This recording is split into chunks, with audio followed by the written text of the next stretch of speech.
Kuasa penyembuhan. Renungan diinspirasi dari Injil Lukas bab 6 ayat 12 sampai dengan 19. Suatu ketika pada hari-hari itu, pergilah Yesus ke bukit untuk berdoa, dan sepanjang malam ia berdoa kepada Allah. Ketika pagi tiba, ia memanggil murid-muridnya kepadanya, lalu memilih dari antara mereka 12 orang yang juga disebutnya rasul.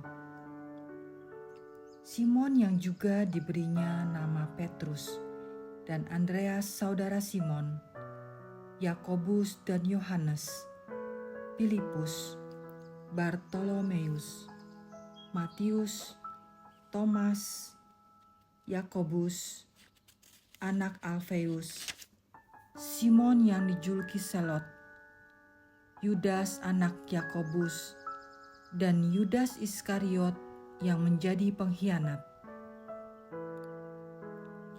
Lalu ia turun dengan mereka dan berhenti pada suatu tempat yang datar. Di situ ada sejumlah besar muridnya dan banyak orang lain dari seluruh Yudea dan daerah pantai Tirus dan Sidon. Mereka datang untuk mendengarkan dia dan untuk disembuhkan dari penyakit mereka. Mereka yang menderita karena roh-roh jahat pun disembuhkan. Semua orang banyak itu berusaha menyentuh dia, karena ada kuasa yang keluar dari dia dan menyembuhkan semua orang itu. Demikianlah sabda Tuhan. Terpujilah Kristus.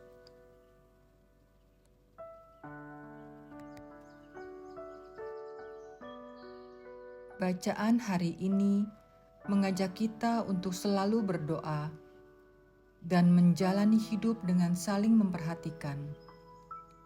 Injil Lukas memperlihatkan teladan Yesus yang selalu berkomunikasi dengan Allah Bapa melalui doa.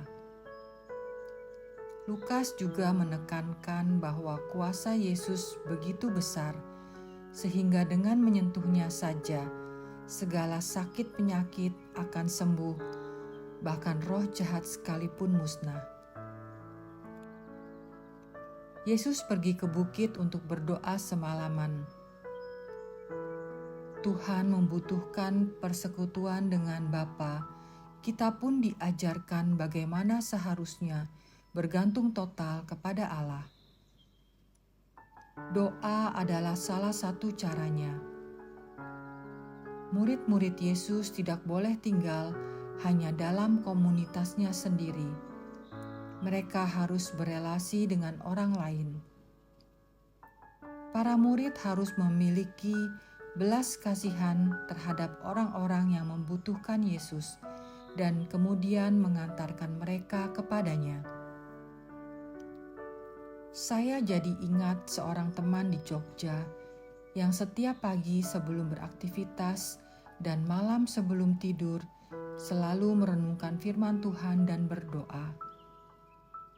Dia sering mengunjungi rumah sakit untuk mendoakan pasien-pasien di sana. Suatu hari, seorang tamu dari desa sekitar Magelang datang untuk berterima kasih karena anaknya yang pernah didoakan, matanya yang tadinya buta sudah dapat melihat lagi. Hal ini menjadi sukacita bagi keluarga. Namun teman saya ini sangat rendah hati.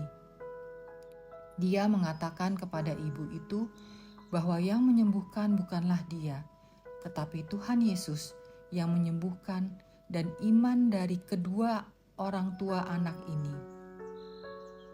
Oleh sebab itu, percaya kepada Tuhan Yesus dan tetap berdoa serta bersandar kepadanya. Dari pengalaman cerita di atas, kita mendapatkan pengajaran bahwa kuasa penyembuhan dapat terjadi bila kita benar-benar bertekun dalam doa dan dan beriman hanya kepada Yesus. Tidak ada yang mustahil bagi Tuhan bila itu sesuai dengan kehendak-Nya. Marilah kita saling mendoakan dan memohon anugerah kesembuhan bagi teman-teman yang membutuhkan, entah itu suatu penghiburan maupun kesembuhan batin bagi mereka yang terpuruk karena tekanan kehidupan. Kita sebagai umat harus terus berelasi dengan sesama. Mampukah kita untuk senantiasa berdoa dan menghantarkan mereka yang membutuhkan Yesus kepadanya? Dalam kehidupan yang penuh tantangan ini, doa menjadi kekuatan yang menghubungkan kita dengan Tuhan.